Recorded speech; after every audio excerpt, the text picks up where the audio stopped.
Hi everyone, how are you doing? It's a sweaty one this evening. So welcome to Anxiety Free Live.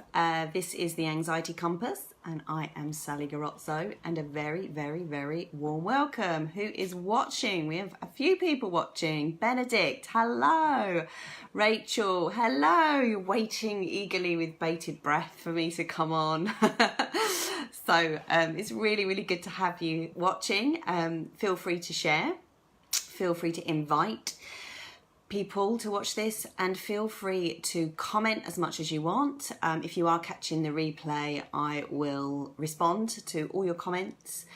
So no worries, give me some hearts, give me some likes, give me whatever you like, as long as it's not herpes, please.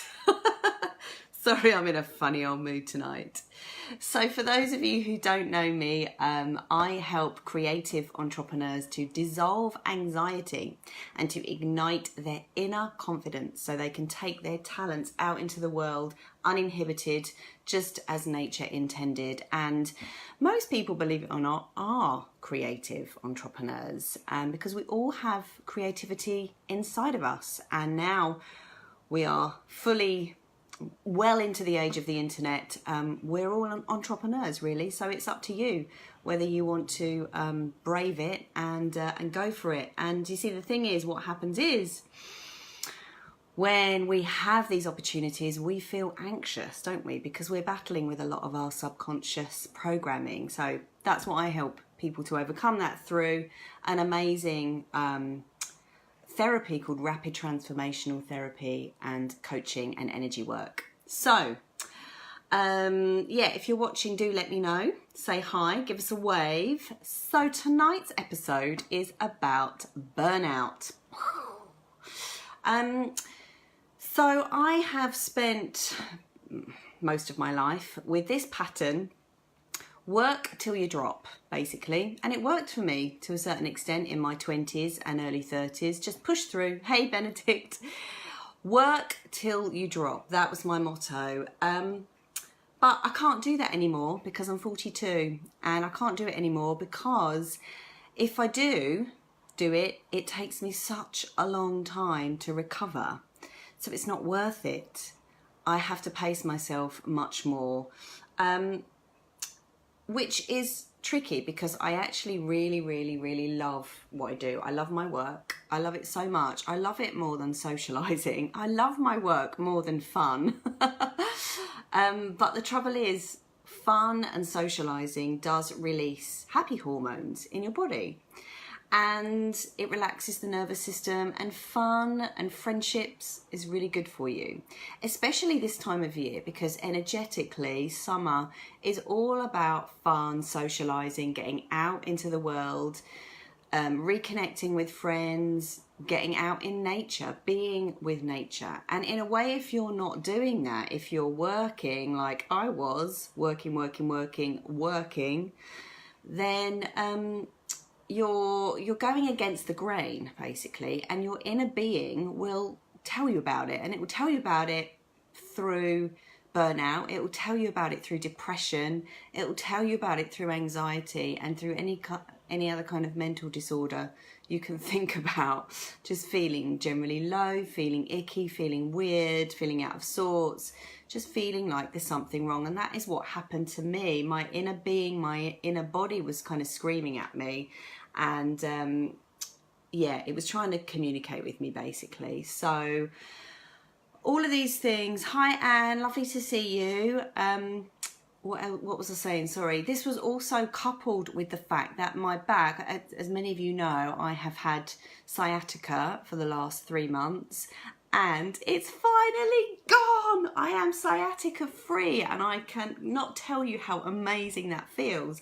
And because of my newfound ability to move around a lot quicker and not be in so much pain, I've had a lot more energy to work.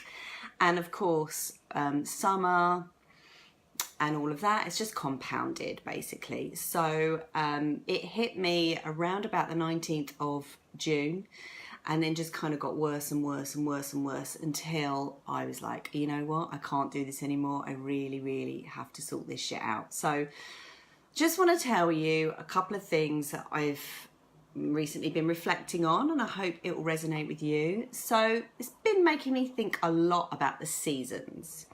And this is very much in a nutshell. I'm sure there are more of you on here that can expand on this, especially Anne. I know she can. Basically, seasonally, we are energetic beings. So in a nutshell, winter is a time of squirreling away, of reflecting. Spring is a time to get your projects out into the world. In the winter, you can kind of reflect, you can think about where you want to go, and in the springtime, you can start to bring those gifts out into the world. In the summer, it's a time for joyful connection with other humans, with socializing, laughter and fun. And that is not something I am very good at, to be honest. I will fully admit that to you. I am going to get open, get honest, get vulnerable, because what's the point otherwise? We have to share these things. Autumn is a time for harvesting, for reaping the rewards, for reaping the fruits of your labor. So if our energy, if our behaviors are out of whack with the seasons, our bodies let us know about it. And as always, you know, too much doing energy, does lead to burnout, okay? It's your body's natural response to saying, will you just stop now? Let me catch up with myself, okay? So it's so important that you don't ignore burnout. And I have ignored it in the past, and I have pushed through, and eventually your body and your nervous system will let you know that something is not right if you keep trying to push through. So how do you know if you've got burnout? What does burnout feel like? For me, it feels a little bit like depression. And it is a grief at going against nature. So it is a form of depression. So for me, I felt like I was dragging myself around. I felt like at any moment, I just wanted to kind of close my eyes and fall asleep. It felt like my muscles were heavy, my bones were heavy, my body was heavy. So it felt like I was tired all the time. I would have these short bursts of energy, especially after I'd relaxed for a bit, but then I would get very knackered very quickly. I also felt very apathetic, very like, oh, do you know what? I can't be bothered. I can't be bothered to eat. I can't be bothered to connect with anybody. I can't be bothered to work. The things that I used to care about, or that I care about most about, I wasn't caring about them anymore. And that's when you think, oh God, there's something wrong here, you know? I would feel tearful. I would cry at the drop of a hat. I would cry for no reason. I would cry for just feeling bad. I would cry for this grief, this inner grief that I was experiencing. I would just cry. And there was this real sense of wanting to throw the towel in. Like, do you know what? I just want to give it all up. I cannot carry on. And that's serious, you know, when you feel like that. When you feel like that, you know you have to do something about it, because it's not just going to go away. It might go away temporarily, but it will come back. And that's what I was finding, that, you know, it was coming back. So I just decided that enough was enough, and I really needed to look at what was going on. And also there was this feeling of wanting to retreat. So I was actually at a conference, a really lovely conference that my friend Helen Packham put on, and I really wanted to support her, but at the time I was feeling like I did not want to be around anybody. I didn't have any mental energy to communicate or even care about anybody that I was talking to, which was a real shame. I really had to push myself through that, and I did actually. I got through the first day, but I couldn't get through the second day. But I'll tell you a little bit more about that. So if any of you resonate with this, do let me know. If you're watching the replay, do let me know. I'm really interested to hear your burnout stories. If you've experienced burnout, what you do to prevent burnout, any advice you've got for anybody else.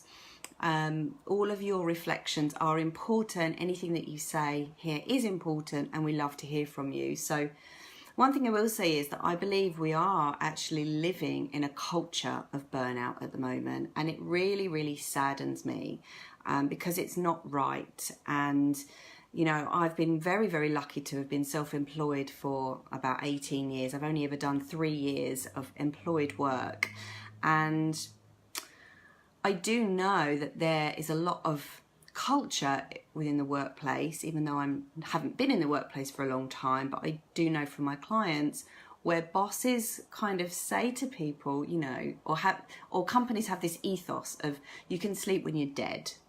And that makes me so sad, because if we don't look after ourselves, how in the hell are we going to be able to look after anybody else? You know, health, your own health is such a priority. If you don't have your health, you cannot look after your family, you can't nurture your business, you can't keep yourself going. And that is why I'm really passionate about not burning out. So ironically, I meant to get the book, but I left it in the other room. My burnout episode came at a time when I was reading the book Essentialism by Greg McKeown. And this is a book about the disciplined pursuit of less. And I felt that my energy was so scattered that by reading this, I was just like, oh my God, this is so what I need. And if anybody does experience a lot of burnout or mental overwhelm, I highly recommend this book. So I'm going to share you my little nuggets, my top tips, stuff that I've learnt from this burnout episode. Hopefully it will help you. So my number one then, tell the truth. What is draining you? Ask yourself, what is it that is draining you? If you're experiencing burnout, stop and ask yourself. For me, it was about spinning too many plates. So I have many side hustles. I am a typical multi-hyphenate. I've just discovered that term. I'm a multi-hyphenate. So I do singing lessons, I do hypnotherapy, I run Inspiring Talks Brighton, I am also in a little vintage harmony trio. And these things, not only do they have to be executed, I have to market them as well. I have to get clients. And as much as I love doing it all, it does become like a scattered kind of pool of worms in my head. And not only do I do all of that, but of course I try and organise my exercise routine. I organise, you know, healthy eating. Healthy eating takes planning, it takes prep. I try and nurture my relationship. I've got 2 parents who need contacting regularly, just to make sure that they know I'm still on the planet. And I'm also 42 years old, and I'm pondering the existential question of, should I have a baby? And stuff like that. So there's a lot of thoughts whirring around all of the time, and yeah, it's pretty exhausting. But for me, you know, it's not about the physical time. I've got the physical time to spend executing and doing the stuff. It's really about the headspace, being able to, well, let me rephrase it. So it's the headspace that they consume, right?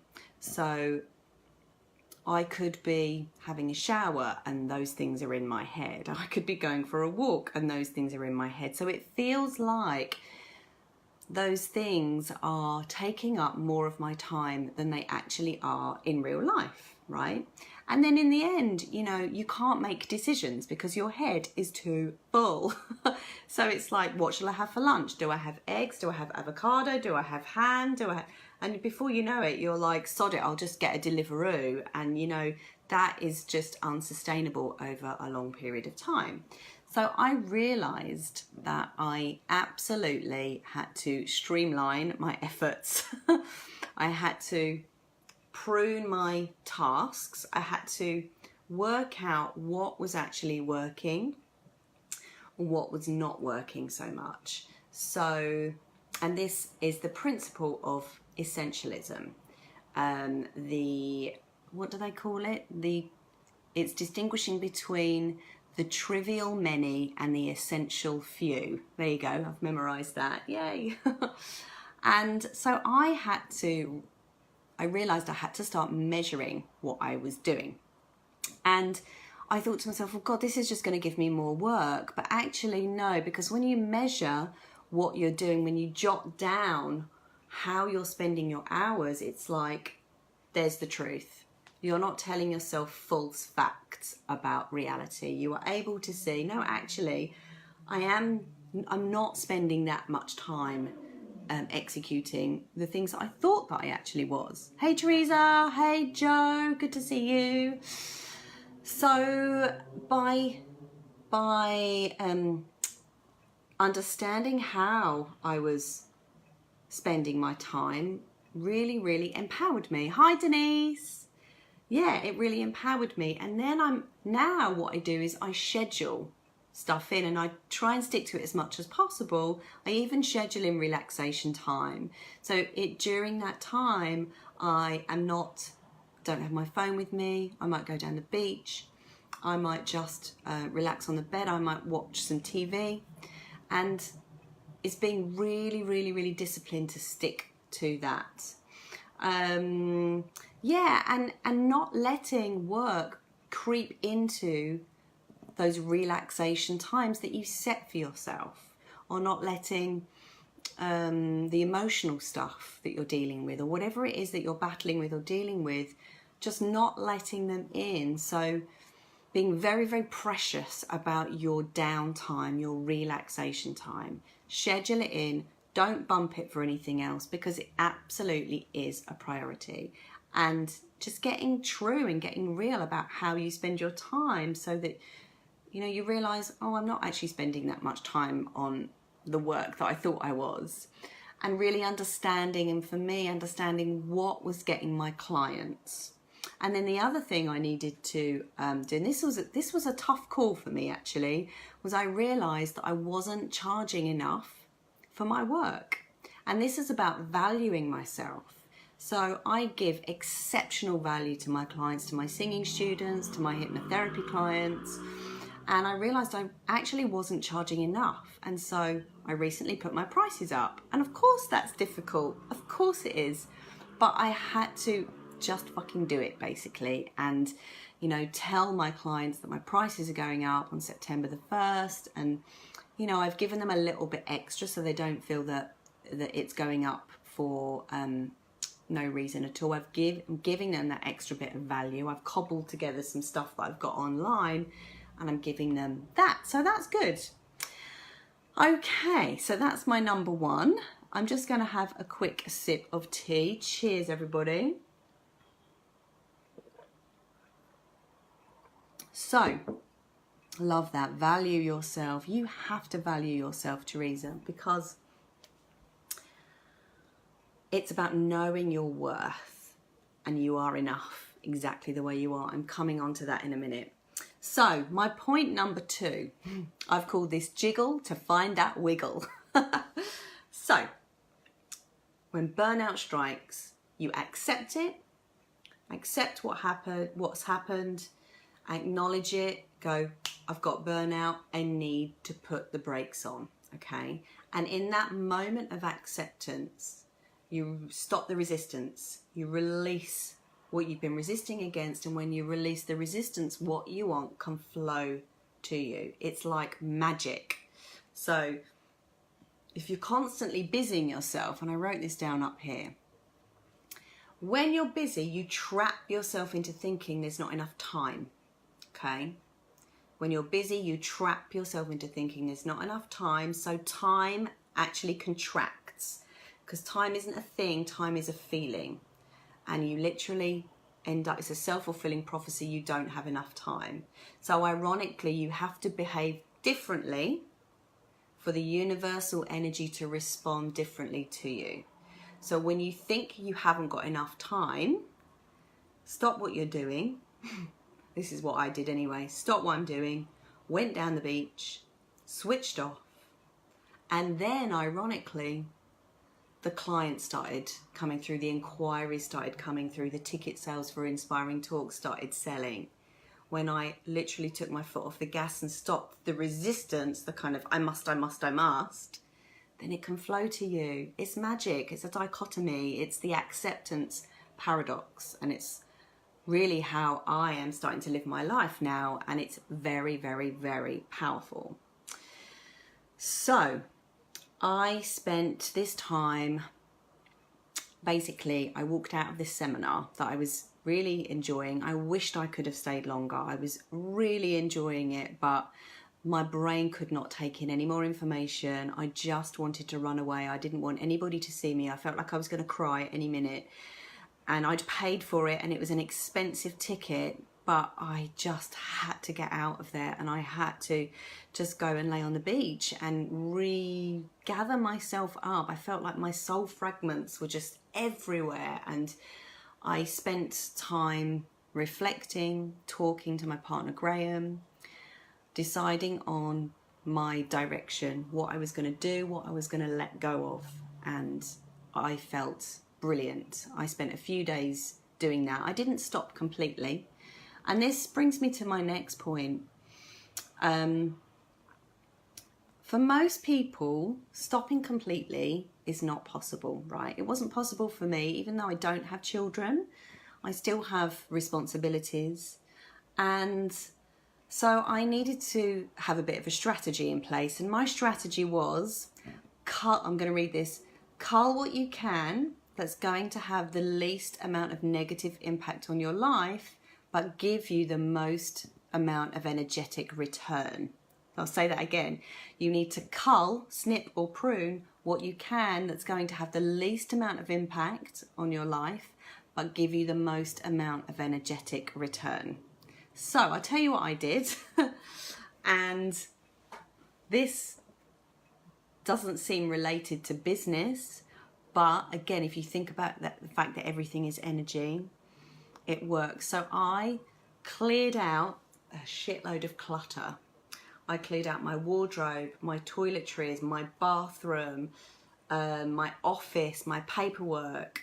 I filed everything. I even color coded my wardrobe, which might seem a bit OCD, but trust me, when I open my wardrobe, I get this wonderful sense of achievement, this wonderful sense of peace, knowing that I can, because I'm a very visual person, so it's like, oh yeah, what color do I want to wear?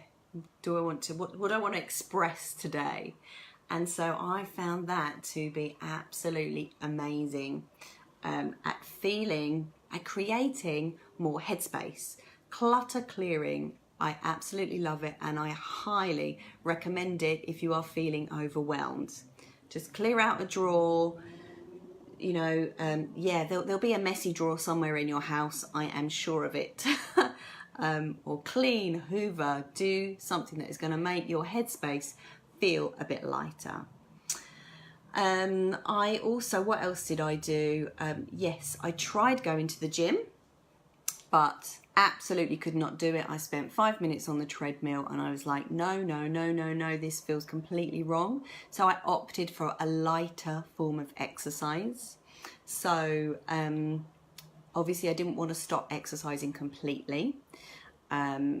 If you are really, really in the red with burnout, then yep, I would completely advise stopping all form of anything. Just lay in a dark room for 5 days if you can. But actually sometimes exercise it can be regenerating, so it's choosing your exercise carefully. And for me, I just went for natural walks. Lots of breathing, lots of slow breathing, and that was what I needed to recoup my energy, not go to the gym. Yes, the other thing I did to jiggle to find that wiggle, I basically stopped scrolling on Facebook and Instagram. So I only went on Facebook and Instagram to post stuff that I needed to post, to get a message out there, to connect with people that I wanted to connect with, and I stopped scrolling, because the scrolling, when you are suffering with burnout, mental burnout especially, it's too much information coming in, and then you get the dreaded comparisonitis, which is what makes you think that you should be doing this, you should be doing that, you should be doing the other, when actually, you know, that's not always true. And in this book, Essentialism, it's really all about thinking very, very clearly about whether you want to say yes to something or even interact with something, or whether it's better to say no. And he recommends saying no most of the time, because most things are trivial, and saying yes to only the very, very, very few important things. Which brings me to my next point, the most important things. So point 3, love what is. I say point, is it a tip or is it a point? It's more of a pondering, I suppose. Love what is. So,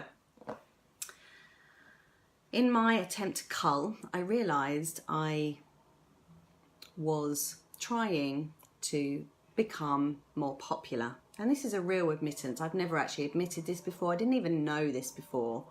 I had, maybe still have, maybe still need to work on it, a junk value. And that junk value is the need to be popular. There you go. So I have a need to be popular. And it's not something I'm ashamed of particularly, because I'm just not. It's something that I've realised and something that I'm working on. So when you understand it, it's like if you have this need to be popular, but you are just going around craving attention and attention seeking, then that's not really a nice thing. But when it comes into your awareness and you can acknowledge it, it's like, oh yeah, it's like a really cool light bulb moment. So I decided to look at what I already had around me and nurture that. Rather than trying to form new friendships, get new clients, just become more popular, I thought, no. Who have I got around me? What have I got around me? So this idea, this feeling of wanting more friends, more clients, more money, is like an emotional form of hoarding, because hoarding physical stuff it stems from not feeling like you are enough exactly the way that you are. And that is the same with wanting and needing more attention, more love, more friends, more social invites, more you name it, whatever. It's comes from this feeling of I am not enough exactly the way that I am. So I kept saying to myself, even if I was homeless on the street, God forbid, I would still be enough. Because I don't know about you, but when I look at homeless people, I see their magnificence, I see their beauty, I see their enoughness, even if they can't see it themselves. And really connecting with that part of them when I see them enables me to connect with that part within myself. And that was the most beautiful discovery that I made recently, is that I actually don't need to go out and chase all these clients and post every 5 minutes on Facebook and Instagram, because it's exhausting me. I'm absolutely fucking knackered and I don't enjoy it. It feels inauthentic. It feels just disgusting, actually. So I decided that I wasn't going to do that anymore and literally just post when I wanted to. And that is why I'm doing these Facebook Lives the way that I am every Monday night. And I've stopped posting loads and loads and loads and loads of stuff on the Anxiety Compass, because it just felt too frantic. And even though it might have been really cool knowledge for a lot of people, that knowledge will come through, but it will trickle through a little bit more slowly. So what else do I want to say? That's it really. Oh yeah, I've got a couple of bonus tips for you. So hopefully you will enjoy these. So my first bonus tip I discovered at this Entrepreneurial Leaders Live conference that I went to a couple of weeks ago. And we had a lovely doctor lady called Catherine Hickman. She came on and, she did a speech, and she guided us to a concept called tiny habits from an unfortunately named chap called BJ Fogg. And tiny habits are about small changes, tiny changes that you make in your life. Hi, Anya. So these tiny changes are not things like I'm going to go to the gym 3 times a week. I am going to stop eating sugar forever. I am going to come off Facebook and only go on it once a week. Tiny habits are small things that you can implement after or before you do something else. So you link the new habit to an already existing behaviour. So it could be things like, here are some of mine. After the car stops in traffic, I will take a deep breath. I will focus on my breath. After I have a shower, I will squirt the shower door with that stuff that stops the lime scale build up to stop me from feeling stressed every time I look at the lime scale. After I finish an RTT session with my clients, I will write up their notes instantly so that I can repurpose that for other things. So I'm not having to think all the time about case studies. What else? After I teach singing, I will file my lyrics so that my office remains clutter-free.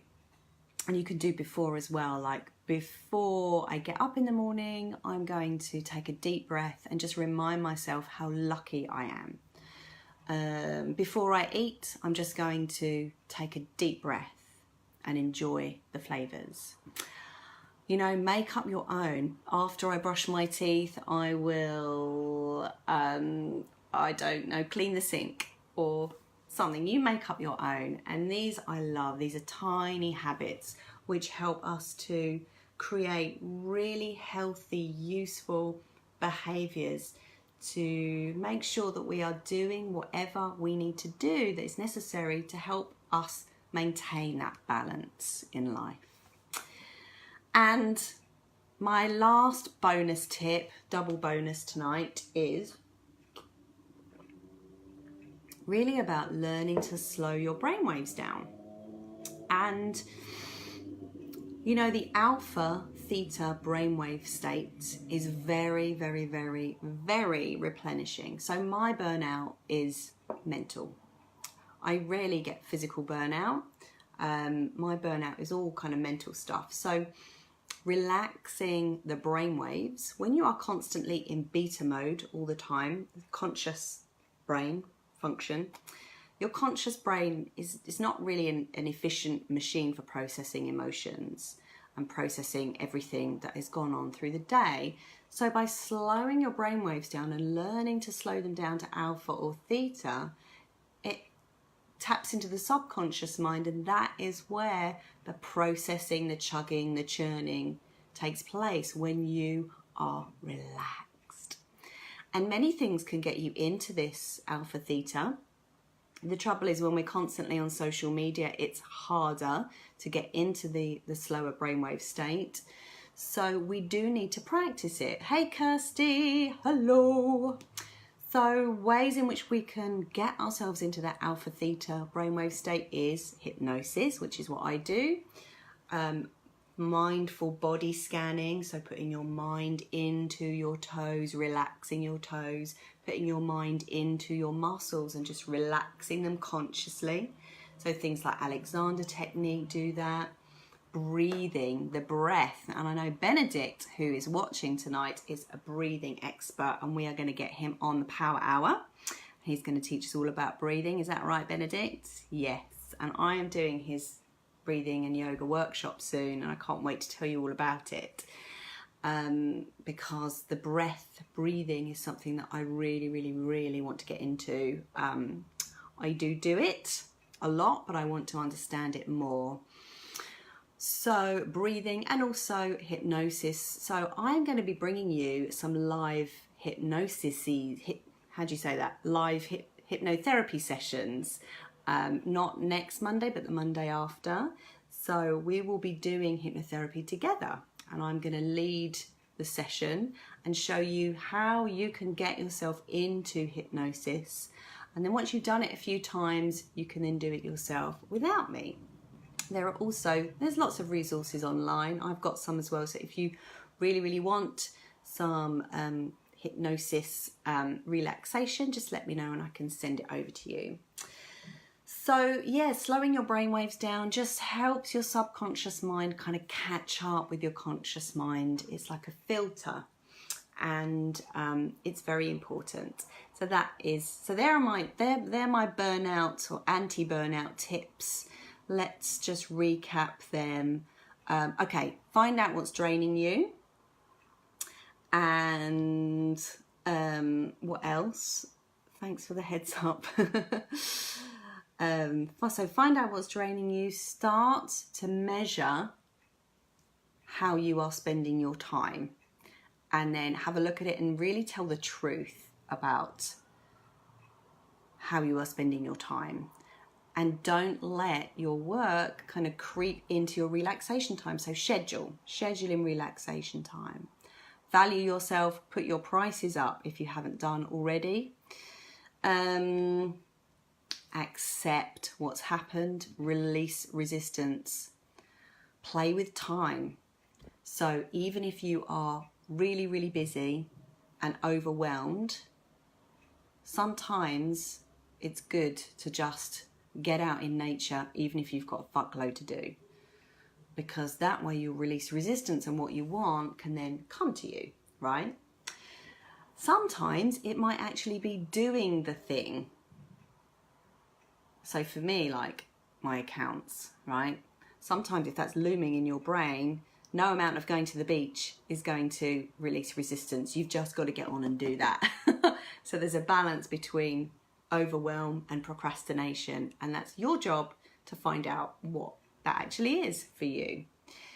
Cull what you can that's going to have the least amount of negative impact to your life and the most amount of energetic return. So for me, that's clutter clearing massively and doing like a lighter form of exercise. Look around you and nurture what is. Your family, your friends, your nearest and dearest. Work on the low-hanging fruit rather than trying to spread your net so wide and be hugely popular, because it won't bring you what you want. And maybe have a little audit of your values and see, like me, if you've got any junk values in there. So Johan Hari, he's doing the rounds on the internet at the moment, who's written the book Lost Connections, does a whole chapter about junk values, and I highly recommend reading that. And then my little bonus tips: tiny habits and slow those brainwaves down, baby. So that's it. That's all I've got to say for this evening's anxiety-free live session. If you've resonated with any of this and you've got any questions, please let me know, or any comments. I will respond to all of them, even if you're watching the replay. And if you need any extra help with anything a little bit more personal, then I'm always here for you. I'm happy to have a discovery call with you. If you're interested in how you can work with me, I work with people on a 1 month, 2 month, 3 month basis. We can do RTT plus coaching plus energy work, or we can just do RTT. Either way, whether you do the full shebang or just the RTTs with me, you do get walkie-talkie access to me for 30 days. So that's really cool, and I can help support you in your transformation. That's it. I hope you've enjoyed today. I've really enjoyed it. Now I'm not so burnt out. I can actually feel stuff. I can feel enjoyment and joy. And it's one of my things now. I am going to socialise a little bit more because it's summer. And that is what summer is all about, having fun. And that gives you energy. You see, you use the excuse of, or I use the excuse of, not having enough energy to socialise, but socialising gives you energy. So there we go, little message to self there. I hope you've enjoyed this, And I'll see you next week. Next week we've got Serena Simmons, who is a psychologist. She's a friend of mine. We were in a little girl band together years and years ago, which actually never got off the ground. But she has a wealth of knowledge. So I do hope you will join us next Monday for the Power Hour. All right. See you later, everyone. Have a great evening. Bye.